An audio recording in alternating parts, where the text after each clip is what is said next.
Dear third year medical surgical nursing students, पिछले classes में हमने क्लिनिकल फीचर्स ऑफ बर्न तक देखा।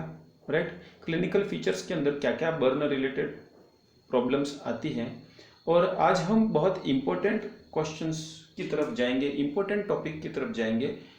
Rehydration of the patient suffering from the burn. Right, burn के अंदर जो पेशेंट होते हैं वो डिहाइड्रेटेड हो जाते हैं। डिहाइड्रेटेड क्यों हो जाते हैं? क्योंकि उनके अंदर बहुत सारा फ्लूइड लॉस हो जाता है, उनके टिश्यूज डैमेज हो जाते हैं, और टिश्यू के डैमेज होने की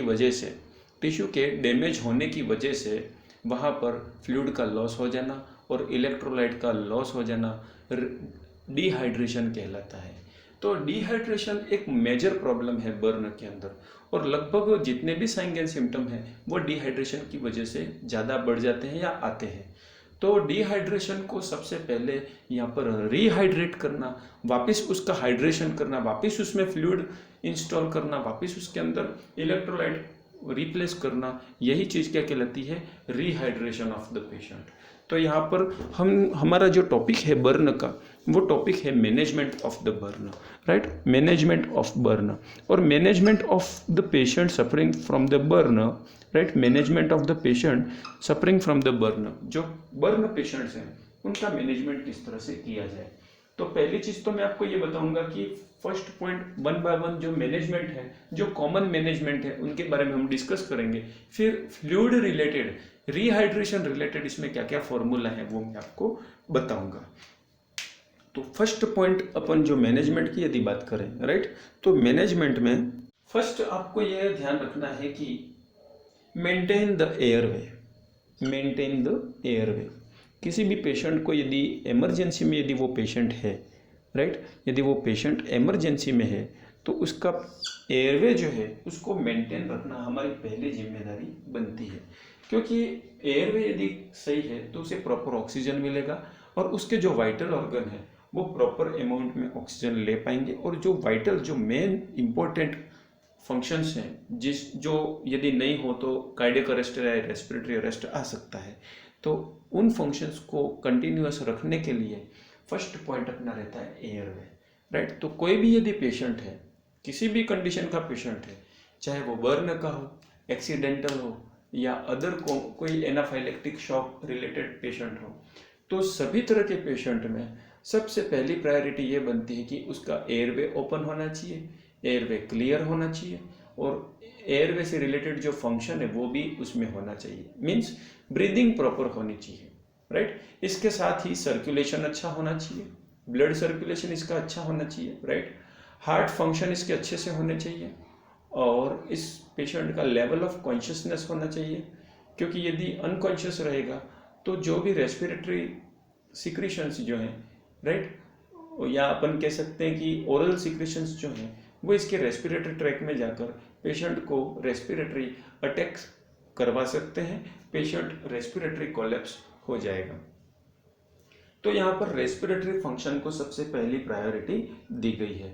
राइट, तो यहाँ पर पेशेंट को जैसे कि एयरवे, उसका एयरवे चेक करो, एयरवे ओपन होना चाहिए। आईसीयू में यदि पेशेंट कोई है तो आईसीयू के पेशेंट में सडन इस तरह से प्रॉब्लम यदि आती है तो उनके एयरवे को भी सबसे पहले देखा जाता है। एयरवे के अंदर कोई एयर जो ओरल ट्रैक है, ओरल कैविटी है, इसमें एयरवे डिवाइस जो रहता है वो भी लगाया जाता है, इंट्यूबेट किया जा सकता है, उसको वेंटिलेटर से भी कनेक्ट किया जा सकता है। राइट, तो यहाँ पर एयरवे को सबसे पहले हमको चेक करना है, रेस्पिरेटरी एयरवे उसका क्लियर होना चाहिए। क्योंकि बर्न के समय बहुत सारे मसल्स, बहुत सारी नर्व एंडिंग्स डैमेज जब होती है तो ऑटोनोमिक नर्वस सिस्टम के काम करने से वहाँ की मसल्स टेम्पररी क्या हो जाएंगी? कॉन्स्ट्रिक्ट हो जाएंगी, और कॉन्स्ट्रिक्ट होने की वजह से हो सकता है रेस्पिरेटरी मसल्स जो हैं वो भी अपना फंक्शन लॉस करें और एयरवे रिलेटेड प्रॉब्लम क्रिएट करें, और पेशेंट की डेथ बर्न से नहीं होकर रेस्पिरेटरी अटैक से हो सकती है। तो यहाँ पर एयरवे का इसलिए ज़्यादा इम्पोर्टेंस है। एयरवे को क्लीन है या नहीं है देखने के लिए पेशेंट के जो पेशेंट का ओरल कैविटी है, ओरल कैविटी को ओपन करना है। ओके, ओरल कैविटी को ओपन करके अंदर डेंचर्स वगैरह देखने हैं, रेस्पिरेटरी प्रॉपर फंक्शनिंग में है नहीं है, सिक्रीशन आ रहा है तो उसका सक्शनिंग करना है। ये सारी मैं नॉर्मल पेशेंट के लिए बता रहा हूँ, हर तरह के पेशेंट के लिए ये इंस्ट्रक्शन ध्यान में रखने हैं। आगे सेकंड पॉइंट हम देखते हैं कि जो बर्न पेशेंट है उसके अंदर वाइटल साइन मॉनिटरिंग होनी चाहिए, जो कि मैंने पिछली बार भी बताया था। वाइटल साइन मॉनिटरिंग और एयरवे का ध्यान हमको सबसे पहले रखना पड़ता है, बहुत ज़्यादा इंपॉर्टेंट चीज़ें हैं।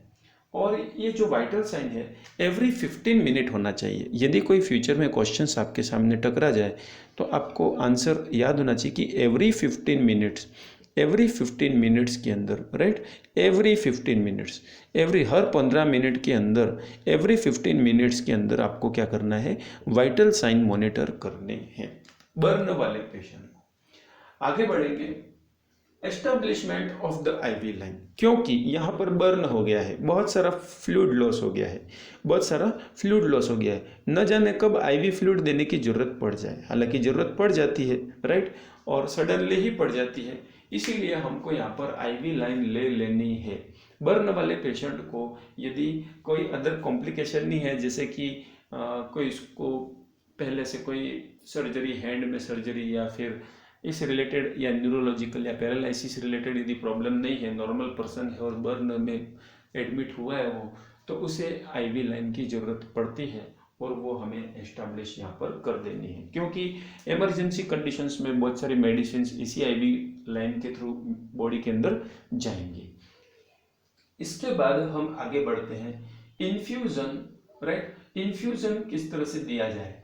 तो पेशेंट के फ्लूइड स्टेटस को चेक करना है और इन्फ्यूज़न देना है।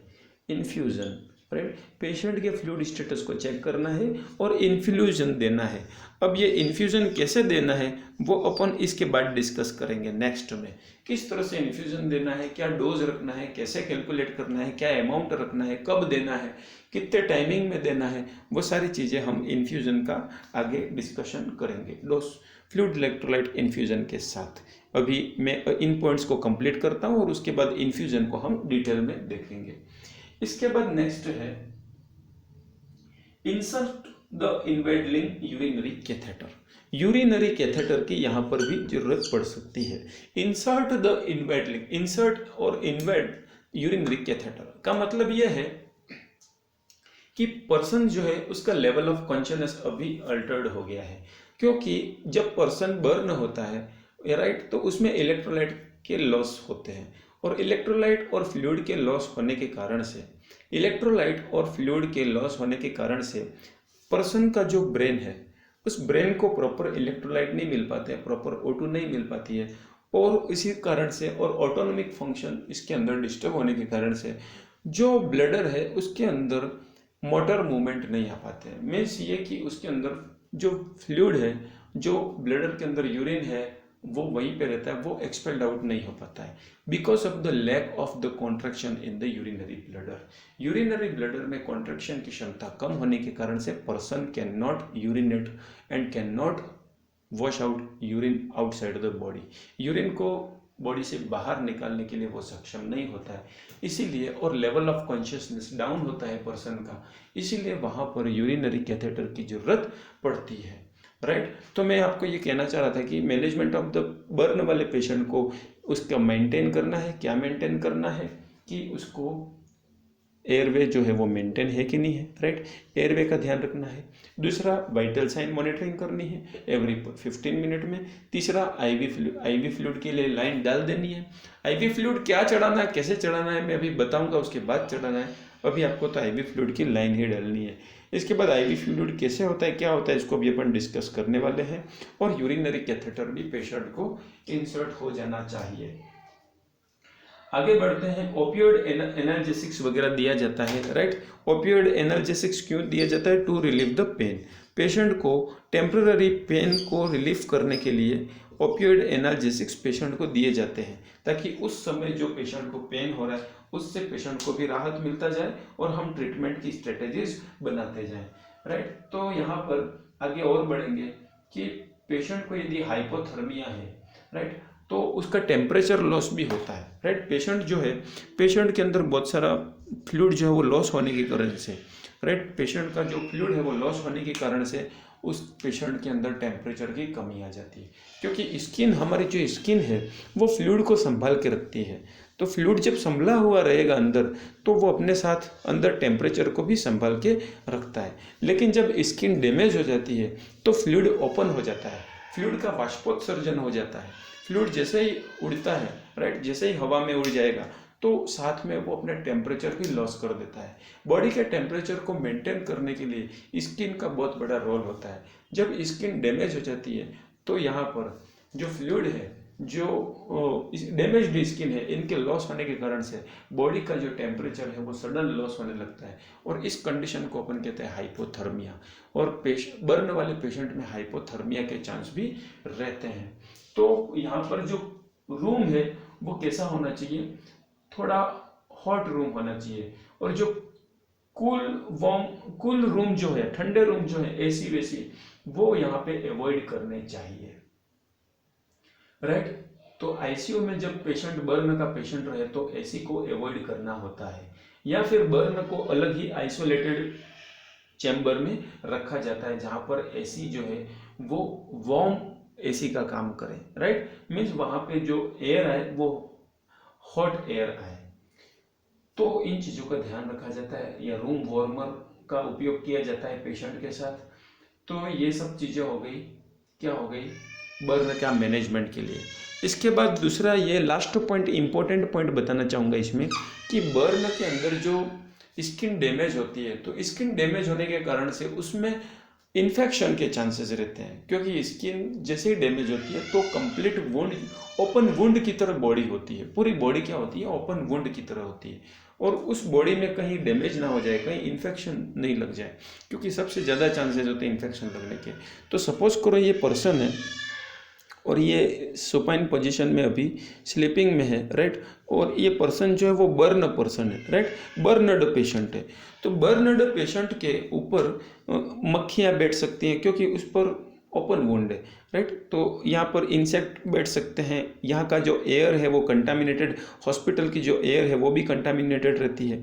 तो ये जो इसका ओपन वुंड है, पर्सन जो बर्न हो गया है, इस ओपन वुंड में इन्फेक्शन ना हो जाए, इसके लिए यहाँ पर इसे एक स्पेशल बेड पर लगाया जाता है। स्पेशल बेड पर पेशेंट को पोजीशन दी जाती है, और उस बेड के चारों तरफ एक टेंट बना दिया जाता है, राइट। इस बेड के चारों तरफ टेंट बना दिया जाता है, और पेशेंट को टेंट के अंदर सेफ रखा जाता है।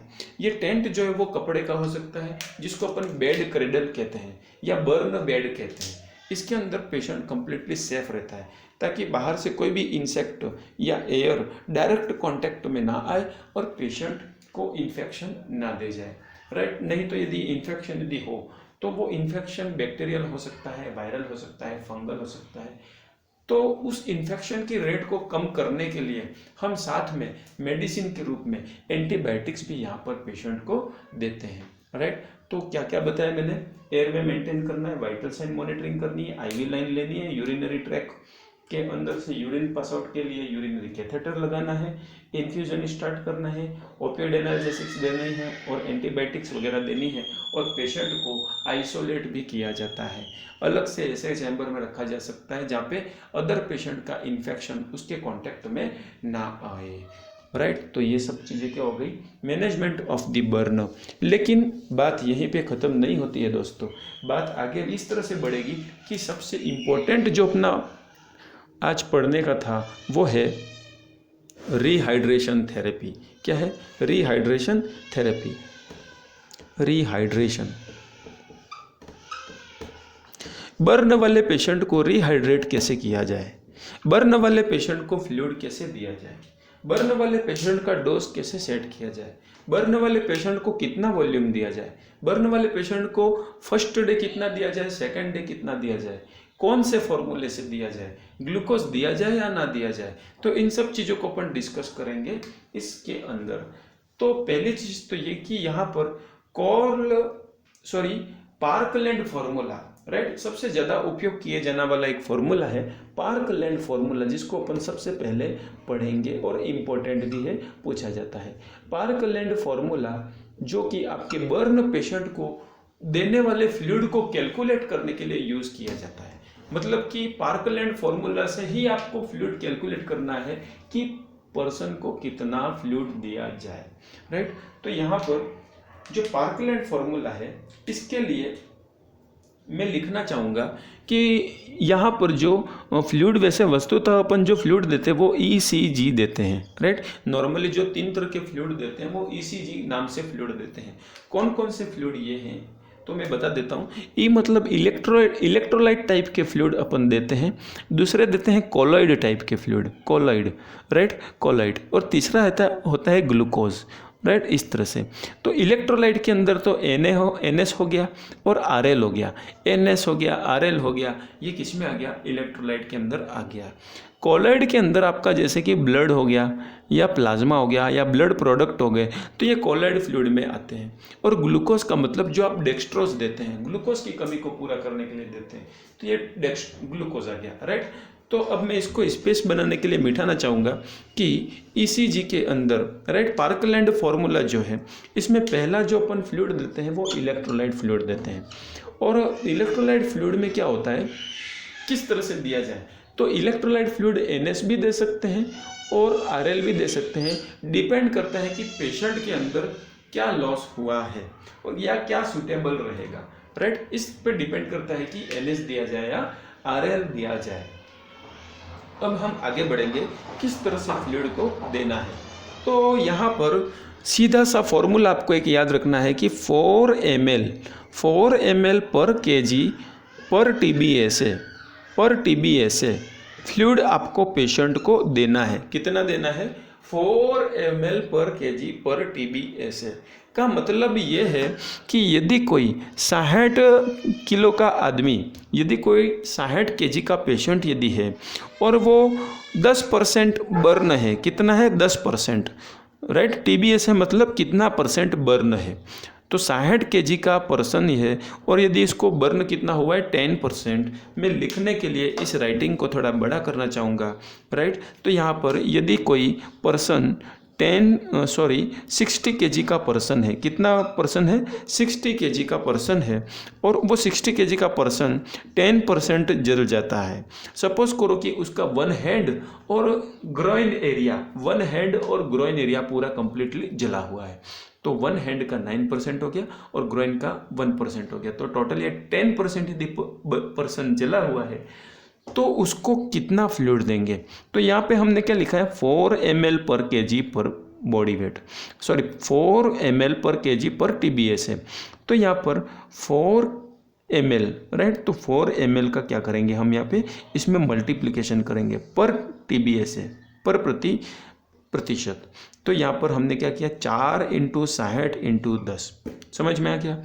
तो यहाँ पे अपना फ्लूइड क्या बन जाता है, फ्लूइड हमारा सर यहाँ पे बन जाता है 2400 ml। कितना बन जाता है, 2400 ml, राइट। 4 में 6 का गुणा करो 240, इसमें 10 का गुणा करो 2400। तो 2400 ml फ्लूइड हमको देना है। किसको देना है, उस पर्सन को जो 60 की जो kg का है और 10% जला हुआ है। समझ में आ गया। तो पार्कलैंड फॉर्मूला के अंदर अभी हमने ये देखा कि पार्कलैंड फॉर्मूला क्या है, तो इलेक्ट्रोलाइट कैलकुलेट करने का फॉर्मूला है। और इसको कैसे कैलकुलेट किया जाता है, तो fluid volume is equal to कितना फ्लूइड वॉल्यूम देना है, राइट। तो इलेक्ट्रोलाइट चाहे NS दो तो भी ये कैलकुलेट करना है, RL दो तो भी यही फॉर्मूला यूज करना है। कैसे यूज करेंगे, 4 ml पर kg पर TBSA। तो 4 kg का 4 kg लिख दिया, 4 ml का 4 ml लिख दिया, kg की जगह पेशेंट का वेट लिख दिया और TBSA पेशेंट कितना परसेंट बर्न है ये लिख दिया। इनको हमने मल्टीप्लाई कर दिया, आपस में सॉल्व कर लिया, तो ये 2400 ml, राइट, 2400 ml या 2400 ml की जरूरत है किसको, इस पर्सन को जो कि 10% जल गया है। समझ में गया, एक्सक्यूज मी। अब हमको ये देखना है कि इसको ये देखना है हमको कि तो अभी तक हमने ये देखा कि 60 किलो का आदमी है और 10% यदि जल जाता है तो उसको हम पार्कलैंड फॉर्मूला के अकॉर्डिंग कितना फ्लूइड वॉल्यूम देंगे। तो पार्कलैंड फॉर्मूला के अकॉर्डिंग हम इसको 2400 ml फ्लूइड देंगे। लेकिन दूसरा क्वेश्चन ये उठता है कि ये 2400 ml कब देंगे। तो ये 2400 ml फर्स्ट 4 आवर के अंदर देंगे।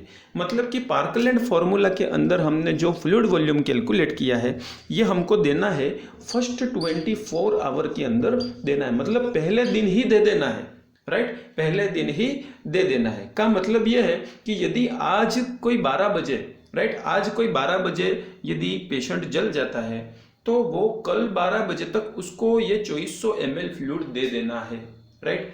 यदि यही आदमी यदि आज 12 बजे जल गया है तो कल के 12 बजे तक 24 घंटे के ड्यूरेशन में ये फ्लूइड उसकी बॉडी में चला जाना चाहिए, पहली बात। तो हमको फर्स्ट 24 आवर्स के अंदर कैलकुलेट करने वाला फ्लूइड का फॉर्मूला क्या है, 4 ml पर kg पर TBSA। तो दूसरा क्वेश्चन ये कि ये 2400 ml जब हम देंगे तो इसका रेट क्या रखा जाए, प्रति घंटा या प्रति मिनट कितनी ड्रॉप्स आनी चाहिए, तो कैसे दिया जाए। तो मैं कहना चाहूँगा कि पहली बात कि जो 2400 ml फ्लूइड हमने कैलकुलेट किया है, राइट, 2400 ml जो फ्लूइड हमने कैलकुलेट किया है, कैसे कैलकुलेट किया है, 4 ml पर kg पर TBSA के फॉर्मूला से जो हमने फर्स्ट 20 आवर का मतलब पहले दिन का जो फ्लूइड वॉल्यूम कैलकुलेट किया वो 2400 ml किया है और 2400 ml हमको पहले दिन देना है। लेकिन 2400 ml को कैसे दिया जाए, तो मैं यहाँ पे बताऊंगा कि शुरू के जो 8 घंटे हैं, राइट, शुरू के 8 घंटे उसमें हाफ वॉल्यूम देंगे और बाकी के जो 16 घंटे हैं, ये शुरू के 8 घंटे हो गए और ये बाकी के 16, शुरू के 8 घंटे हो गए और ये बाकी के 16 घंटे हो गए। तो शुरू के जो 8 घंटे उसमें हम हाफ वॉल्यूम देंगे। का मतलब ये है कि 1200 ml तो हम शुरू के 8 घंटे में ही ख़त्म कर देंगे उसको देने के लिए, और बाकी के जो 16 घंटे हैं उसके अंदर बचे हुए जो 1200 ml का फ्लूइड वॉल्यूम है वो बाकी 16 घंटे में हम देंगे।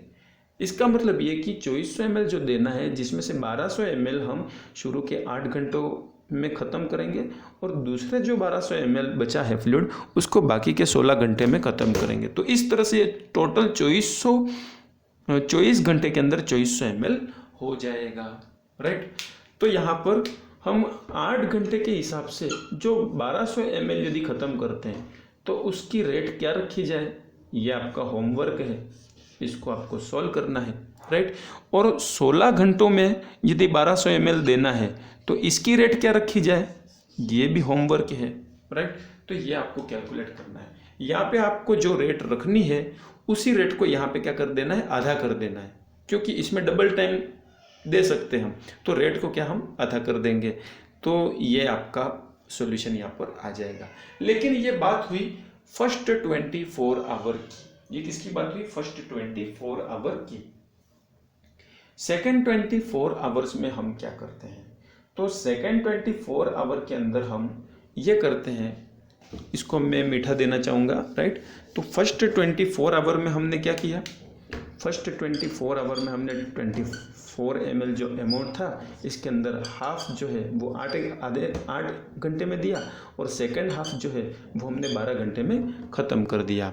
दूसरा कि सेकेंड डे, ये फर्स्ट डे फर्स्ट हो गया, अब डे सेकेंड में क्या करना है, तो डे सेकेंड में हमने क्या करेंगे, प्लस डे सेकेंड, ये तो फर्स्ट डे में हमने दिया, डे सेकेंड में क्या करेंगे कि half of first day second day भी देंगे। मतलब हमने फर्स्ट डे शुरू के 24 घंटे में 2400 ml दिया था, तो सेकेंड डे में दूसरे दिन हम क्या देंगे, 1200 ml देंगे। कितना देंगे, 1200 ml फ्लूइड वॉल्यूम देंगे, राइट। और 1200 ml फ्लूइड वॉल्यूम हम 24 घंटे के अंतराल में देंगे।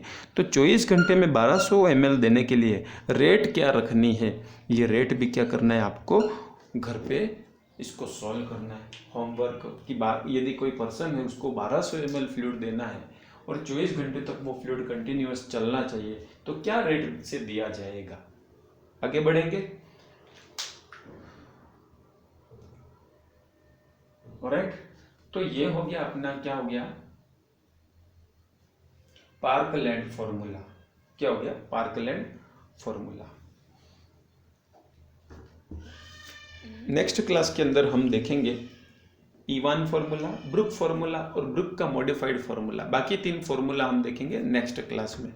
तब तक के लिए आप पार्कलैंड फॉर्मूला के जो डोज है उसको कैलकुलेट कीजिए। यदि यहाँ पर फॉर्मूला से रिलेटेड कोई डाउट आता है तो आप मुझे डायरेक्ट कॉन्टैक्ट कर सकते हैं, पूछ सकते हैं जल्दी से जल्दी। All the best.